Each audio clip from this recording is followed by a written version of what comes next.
Dako muna tayo sa Palasyo ng Malacanang sa mahalagang balita po mula roon.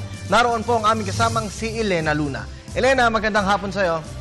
Magandang hapon, Kirby. Katatapos lamang ng press briefing kanina ni Presidential Spokesperson Edwin Lacerda. Sa press briefing kanina, sinabi niya na walang kikilingan at hindi kakampihan ng pamahalaang Aquino ang mga kaalyado nito sa paghahain ng kaso sa Ombudsman tungkol sa issue ng PDAP.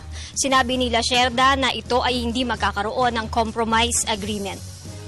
That there's no compromise because once charges are filed, it's no longer with us, it's already with the Ombudsman, and the Ombudsman will have full discretion as to what charges will be filed against any particular individual, both as a legislator and both as an official of all those NGOs. Sinabi rin kanina ng kalihim na suportado nila ang Freedom of Information Bill. Ang panukalang batas na ito ay tinalakay sa pagdinig ng Senado kaninang umaga.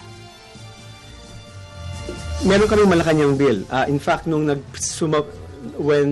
Yusek Quezon appeared before the Senate Committee on Public Information headed by Senator Grace Poe, Secretary Yusek Quezon already informed that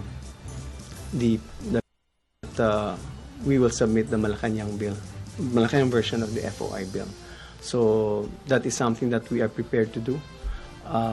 Also, I think in the interview with Inquirer, I think the President also mentioned that he's happy with the Malacanang version of the FOI bill. As to, there are concerns also on the House and on the House, so that's something that we have to, the concerns must be addressed also by the House legislators. Sa press briefing din kanina, tiniyak ni Secretary Edwin Lacerda na tutulong ang national government sa rehabilitasyon ng Zamboanga City. Ayon sa kanya, may sapat na resources ang pamahalaan para gawin ito.